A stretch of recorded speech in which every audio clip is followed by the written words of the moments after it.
असू दे, तुम्ही आजारी असा किंवा काय तुम्हाला 100 प्रॉब्लेम असू द्या, तरी पण सकाळी उठल्यानंतर दिवसाची सुरुवात ही सकारात्मक वातावरणाने करायची. आता लोकांची सवय कशी असते माहिती काय, म्हणजे आता एखादा माणूस आजारी पडला तर ते लई हे करून सांगायचं. काय आजारी माणसाला काय वाटते, मला सगळ्यांनी भेटायला यायला पाहिजे, लोकांनी विचारायला पाहिजे मी आजारी आहे म्हणजे.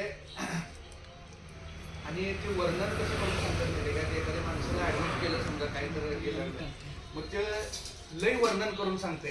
म्हणजे मला कसा घाम आला, मी कसा पडलो, आणि ते ऐकता ऐकता पुढच्याला घाम येतोय म्हणून. काय लक्षात आलं काय. मग 2 स्टेज बसवल्या पुढच्या 4 असतात. खरं ते आपल्याला कसं आहे माहिती काय, दुःख देखणं करायची सवय आहे सगळ्यांना. माझं वाक्य जरा तुम्ही सगळ्यांना लक्षात घ्या. आपल्या सगळ्यांना दुःख देखणं करायची सवय आहे. दुःख विकतो आपण बाजारात सगळ्या लोकांना सगळ्या गोष्टी सांगत. आम्हाला आमच्या दुःखाचा कायम स्वाभिमान आहे. मी काय म्हटलं तुम्हाला, तुम्ही सकारात्मक बोला, सकारात्मक वाक्य उच्चारा, सकारात्मक लिहा. पण एक उलट आहे, या या या मला भेटायला या, मी दुःखी आहे, मी दुःखी आहे, या मला भेटायला. मग सगळं जग दुःखी आहे, तू काही एकटाच हे नाही. पॉझिटिव्ह बोल, तुम्ही आनंद वाटा, तुम्हाला आनंद मिळेल. तुम्ही देवाला फुलं वाटा, तुमच्या हाताला सुद्धा फुलांचा सुगंध येईल. आपण जेवढा आनंद वाटू की नाही तेवढा आनंद तुम्हाला मिळेल. आणि आनंद साध्या साध्या गोष्टीत असते. म्हणजे तिला आनंद मिळवायला फार काय हे करायला लागत नसते, तिला काही पैसे द्यायला लागत नसतात. लक्षात घ्या. तुम्ही सकाळी फिरायला जाता, मी जातो, सकाळी फिरताना सुद्धा आनंद असते. अनेक कारणं असतात. म्हणजे आनंदी राहायला अनेक कारणं असतात. उगाचच चिंता करायची नाही. आता समजा म्हणजे आमचं पोट वाढलेलं आहे तर ती चिंता आपली आहे, समाजाची नाही ना. चेहरा असा असतोय, चेहरा असं पाडलेला असते की ते पण बाकीचे म्हणतात हा आला की काहीतरी घोटाळा होतोय, त्याचा चेहराच बघायला नको, म्हणून दुसरीकडनं गेलेलं बरं आहे, म्हणून लोक टाळतात अशा लोकांना हे करायचं. मग पहाटे फिरताना सुद्धा मस्त मजा असते, थंड हवा असते, फ्रेश वातावरण असते, सगळीकडे जरा निसर्गातल्या सगळ्या गोष्टी आनंदाची उधळण करत असतात. मग आपण आनंदीच राहायला पाहिजे. कोण तर कुत्रा घेऊन फिरतोय काय शेजारी आपल्या, मग आपल्याकडे कुत्रा नाही म्हणून याचं दुःख कशाला बघायचं. जो फिरतोय ना त्याच्याकडे बघायचं. कधी कधी जो कुत्र्याला फिरवते की कुत्रा त्याला फिरवालाय तेच समजत नाही. मग ते आनंद व्यक्त करायचा, आपण दुःखी व्हायचं नाही. आता रामदेव बाबा योगासनं करतात, योगासनं केलीच पाहिजे लक्षात घ्या. पण आता रामदेव बाबांचं काय, त्यांचं आरोग्य चांगलं राहण्यासाठी त्यांनी योगासनं करत नाही, त्यांचं सगळं चांगलंच आहे आरोग्य, लक्षात घ्या. ते आतापर्यंत जर बघितलं की व्यवसाय म्हणून ते योगासन आता सध्या करतात. काय म्हणजे कपड्याला खिशा नसताना सुद्धा एवढा प्रचंड मोठा व्यवसाय असलेला माणूस जगामध्ये तेवढंच आहे रामदेव बाबा. मग ते सकाळी उठतात, मग ते असं करा तसं करा, मग एक पाय गळ्यात घाला. मग आता आपली क्षमता असेल तर प्रत्येकानं करायला पाहिजे. मग त्यांनी गळ्यात घातलं की आपण पण गळ्यात घालायचं, मग ते काय पाय निघत नाही. मग आमच्या हिला सांगायचं, म्हणायचं तेवढा काढ, मग ती म्हणते दुसरा घाला. मग दिवसभर असंच बसा. काय मग योगासनं केल्यानं काय होतंय, एक जण म्हणाला योगासनं काय होते, आयुष्य वाढते. मग वाढलेल्या आयुष्यात काय करायचं, ते म्हणाला योगासनं करायचे. काय भरपूर आनंदी राहिल्यानं म्हणजे पथ्य पाळायचंय, पथ्य पाळायचं. अनेक लोक पथ्य पाळतात बघा, पथ्य पाळायचंय, पथ्य पाळायचंय, आरोग्य चांगलं राहतंय, आयुष्य वाढते. मग वाढलेलं आरोग्य चांगलं राहिलं, जीवन वाढलं, आरोग्य वाढलं, वाढलेल्या आयुष्यात काय करायचं आणि पथ्य पाळायचं. मग ही सगळी मजा आहे, लक्षात घ्या. जीवन एक मजा आहे, आनंद आहे. आणि आनंदाची उधळण करा तुमच्या प्रत्येक कृतीतनं, प्रत्येक गोष्टीतनं. दुसऱ्याला आपण आनंद कसा देता येऊ शकतो. प्रत्येक कृती ही राष्ट्रहिताची, विश्वशांतीची आपण म्हणतोय की नाही, तर प्रत्येक कृतीतनं तुम्हाला आनंद कसा देता येईल. आता सकाळपासून किती भारी सगळं झालं बघा. मी शाळेत ध्वजारोहणाला गेलो, तिथं सगळ्यांना आनंद दिला. त्यानंतर ग्रामपंचायतीसमोर कार्यक्रम होता, मग स्टेजवर आम्ही होतो. मग 1-2 छोट्या लहान मुलींनी खूप सुंदर भाषण केलं. मग आमच्या गावात काय भाषणाला बक्षीस द्यायची प्रथा नाही, मग मी 100 रुपये बक्षीस दिलं 2 मुलींना. बालवडीचे एवढे छोटे होते. लगेच सगळ्या लोकांनी बक्षीस दिली, 1200 रुपये तिथं पडलं. तिथनं पुढं प्रत्येक परफॉर्मन्स 3 शाळा आहेत गावात. मिनी शाळांचे एक परफॉर्मन्स झाले, त्यांना पण मी बक्षीस दिलं. मी बक्षीस 200 दिलं की बाकीची 500 देणार, म्हणजे आमच्या विरोधात. फायदा कोणाला झाला? मुलींचा झाला. तुमच्या लक्षात घ्या. म्हणजे त्यांना प्रवृत्त केलं हे करायला. मग सरपंचने मी काय केलं की प्रशस्ती पत्र दिलं. त्या मुलांचं कौतुक झालं, आनंद वाटला नाही. आपण आता इथं आलो, रोज काम रोजच आहे, काम काही संपणार नाही आहे. पण आपण ते ऊर्जा उत्साह घेऊन तुम्ही तुमच्या पद्धतीनं काय अफर्मेशन्स घ्यायला पाहिजेत. तुम्हाला तुमच्या जीवनामध्ये तुमचं जीवन जसं असावं, जसं बनावं असं तुम्हाला वाटत असते, तशा पद्धतीचे अफर्मेशन्स तुम्ही घ्यायला पाहिजे. त्याचं एक उदाहरण म्हणून मी सांगितलं तुम्हाला की थोडंसं तुम्ही ज्ञान घ्या.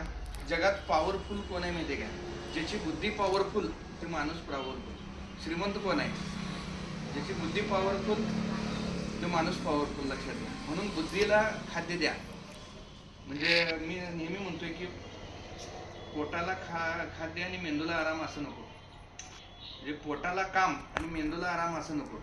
मेंदूला काम आणि पोटाला जरा आराम दिला तर आपली प्रगती फास्ट होते. म्हणून तुम्ही रोज नवीन नॉलेज शिकून, नवीन 4 ओळी काहीतरी शिकून, आज शिकलेल्या नवीन गोष्टी म्हणून मी दररोज डायरीमध्ये लिहित असतो. तुम्हाला तुमच्या जीवनात सर्वांगाने प्रगती साधायची असेल तर तुम्ही तुमचं व्यक्तिमत्व डेव्हलप केलं पाहिजे, स्वतःची पर्सनॅलिटी डेव्हलप केली पाहिजे. आपलं व्यक्तिमत्व सगळ्यांना हवंसं वाटावं, असंच कृती, असंच विचार, असंच विचार आणि कर्म हे आपल्या हातनं चांगलंच कसं घडेल हे करायचं. आता आम्ही बघा छोट्या छोट्या गोष्टींना आपण आनंद देऊ शकतो. आता आम्ही परवा ते राम मंदिराच्या स्थापने दिवशी मिरजेला आमदार साहेबांचं घेऊन तर तिथं पूजेला गेलो. त्यानंतर आम्ही काय केलं, आमचे एक मित्र सोबत होते नरवाडचे, आम्ही मालेगावला गेलो सासरवाडीत. आता एक शेजारची व्यक्ती काय म्हणली, आमच्या घरी तुम्ही कधी आलाच नाही, येत नाही, चहाला चला. त्यांच्या घरी चहाला गेलो. तिथनं तोपर्यंत सासूबाईने स्वयंपाक करून ठेवला होता. मग आम्ही ते ब्रह्म तलावला गेलो खंडेराजुरीच्या जेवायला म्हणून. मग छान सुंदर सगळं जेवण होतं. त्यांनी शेतातल्या सगळ्या कांद्याच्या पाती, मेथीची भाजी, पात्रीची भाजी, पिठलं, गरम भाकरी सगळं दिलं, द्राक्षे. मग एवढं सगळं आम्ही जेवलो. मग एक आम्ही जेवलो आणि आम्ही परत यायच्या वेळेस की नाही एका माणसानं शेळ्या सोडल्या होत्या आणि तो फडक्यातनं भाकरी बांधून आणला होता आणि तो एकटाच झाडाखाली जेवालता. त्याच्याकडे नुसताच भाकरी आणि चटणी होती. लक्षात घ्या. मग आमच्याकडे बरंच काय शिल्लक होतं. मग शिल्लक होतं मग आम्ही परत घेऊन चाललो. सगळेजण परत घेऊन गाडीत ठेवाल ते. तर माझ्या मनात चटकन काय विचार आला, प्रल्हादाने सांगितलं आनंद वाटा, आपल्याकडे काय आहे ते द्या. मग त्याला आम्ही 4-5 आयटम दिले. द्राक्षे दिली, काय ते चटणी, काय ते आमच्याकडे पिठलं होतं ते दिलं, मेथीची भाजी दिली, पात्रीची भाजी दिली. ते माणूस खुश झाला. लक्षात घ्या. मग प्रत्येकाचं अंतःकरण आणि आत्मा ह्याला आनंदी ठेवायला तुम्हाला हातानं काय तुमच्या परीनं करता येते. जाता जाता प्रत्येक गोष्टीतनं आनंद वाटायचं. 2024 या वर्षात आपण नाही दुःखाचं वाटप करण्यात एक्सपर्ट आहे. दुःखाचं वाटप करण्यात आपण सगळेजण एक्सपर्ट आहे. तर आता आपण आनंदाचं वाटप करूया. एवढे एक गोष्ट आपण शिकलो तरी खूप आनंदी राहणं खूप सोपं आहे. त्याला काही पैसे लागत नसतात. लक्षात घ्या. पैसे लागत नसतात. म्हणजे उदाहरणार्थ सांगतो काय, एक गंमत सांगतो तुम्हाला. सकाळी पहाटेची वेळ होती आणि अजून अंधार होता. मग मॉर्निंग वॉकला गेल्यानंतर लेडीज पण भरपूर मॉर्निंग वॉकला येतात आणि मग एका लेडीजनं मला गुड मॉर्निंग म्हटलं. एका लेडीजनं मला गुड मॉर्निंग म्हटलं. मी पण गुड मॉर्निंग म्हटलं. पण कोण गुड मॉर्निंग म्हटलं हे काय मला माहित नव्हतं. मग घरी आलो. मग चेहऱ्यावरचा आनंद काय काय म्हणते, काय झालं आज काय एवढं खुश आहे. मग मी म्हटलं एक सुंदर लेडीजनं मला गुड मॉर्निंग म्हटली. म्हटल्यावर बायको काय म्हटली, ती मीच होते. मग लगेच काय झालं, माझा चेहरा पडला.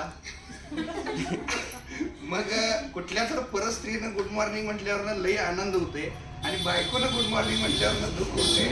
मग आनंद माझ्याजवळच आहे की नाही. आनंद काय बाहेर ओळखायचं काय.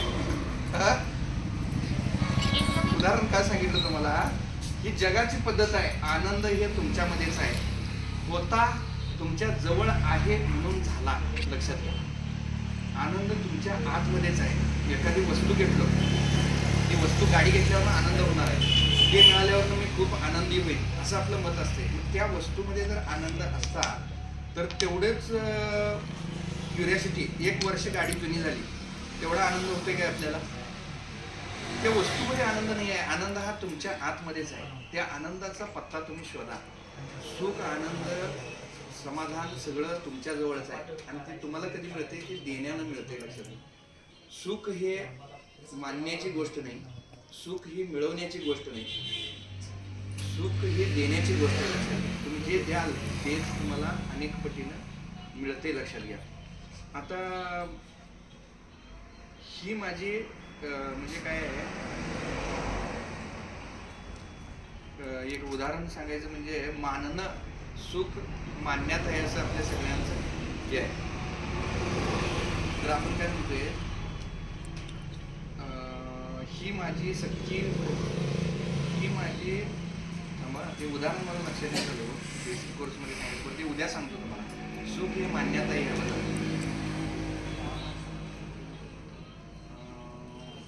लक्षात येईल. ठीक आहे, असू दे. आत्ता सध्या जे मी तुम्हाला एवढ्या गोष्टी सांगितल्या हे जीवनात तुम्ही आचरण करायला पाहिजे. प्रत्येक क्षणाला तुमच्या हे लक्षात यायला पाहिजे. आणि कुठली वाईट गोष्ट बोलताना किंवा वाईट विचार करताना सुद्धा तुम्ही तिथं सावध राहायला पाहिजे आणि धन्यवाद द्यायला पाहिजे. तुम्हाला जे जे काही जीवनात चांगलं मिळते. आता मी झोपेतनं जागा झाल्या मी लगेच वज्रासनात बसून मी कृतज्ञता व्यक्त करतो. म्हणजे सगळ्यात पहिल्यांदा झोपेतनं जागे झाल्याबद्दल ईश्वराचं धन्यवाद. म्हणजे सगळी 800 कोटी लोक झोपी गेली, त्यातली 50 कोटी उठलीच नाहीत सकाळी, त्यात आमचा नंबर नाही आहे म्हणून देवाचा आभार मानायचा. तसं कोरोनामध्ये एवढी सगळी गेली, आम्ही अजून जिवंत आहे, देवाचा आभार मानायचा, धन्यवाद द्यायचा. झोपायला चांगली बेड, गादी, उशी, चांगलं घर मिळालं, धन्यवाद मानायचं. चांगली बायको मिळाली, धन्यवाद म्हणायचं. लगेच गरम पाणी मिळते आंघोळीला, धन्यवाद म्हणायचं, थँक्यू म्हणायचं. योगासन करायला मिळते, तेवढे चांगले शिक्षक मिळतात, आजूबाजूला सगळे सहकारी मिळतात सकाळचे, धन्यवाद म्हणायचं.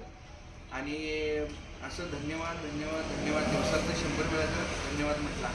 तुमच्याकडं जेवढे पण पैसे आहेत, तुम्हाला पैशाची अडचण असेल, पण तुमच्याकडे जेवढं आहेत त्याचं तुम्ही धन्यवाद मानला, कृतज्ञता व्यक्त केला, तुमच्याकडे अजून भरपूर प्रमाणात वाढ होते. माझ्याकडे पैसे नाही, मला हे प्रॉब्लेम आहे, पैसा माझ्यासाठी वाईट आहे, अशी जर भावना तुमच्याकडं घेऊन तुमची प्रगती व्हावी अशी तुम्ही इच्छा करत असला, तुमची प्रगती होत नाही. आहे त्याच्याबद्दल तुम्ही धन्यवाद दिला आणि संपत्ती आणि विपुलतेची भावना तुमच्या मनात तुम्ही रुजवू शकला तर ती संपत्ती तुमच्या जीवनात फार मोठ्या प्रमाणात प्रवाहित होते. असं हे रहस्य आहे, रहस्य जीवनात. तुमची परिस्थिती कशीही असो, तुम्ही असं नुसतं ते लिहून ठेवायचं टार्गेट, मला हे 1 वर्षात हे करायचे आहेत गोष्टी किंवा हे मला पाहिजे आहे, आणि दररोज त्या पद्धतीनं अफर्मेशन घ्यायच्या. बघा तुमच्या जीवनात असं चमत्कारिक बदल घडून येतील, चमत्कारिक बदल. आणि निसर्ग काहीही व्यवस्था करेल पण तुम्हाला ती गोष्ट मिळवून देईल, अशी ही निसर्गाची व्यवस्था आहे. तुम्हाला एक उदाहरण सांगितलं, जे आपण विचार करतो तेच घडते. गाड्या आपल्या बाहेर उभारलेल्या आहेत. 2020 साली आमच्या एका मित्रानं आपला बाजार 32 शहराची गाडी सांगली मार्केट यार्डात लागली होती आणि त्याचा फोटो टाकला. आणि तुमचं हे बाजार हे अशा पद्धतीने शाखा व्हायला पाहिजेत हा एक विचार त्यांनी दिला. मी येस ओके म्हटलो. आणि आता आपल्या गाडीवर तशी नावं आहेत आणि त्या गाडीवर पण 7 नावं होती, याच्यावर पण 7 नावं आहेत काय. आणि ते मेसेज तुम्हाला दाखवतो, तारीख बघायचं, मोबाईल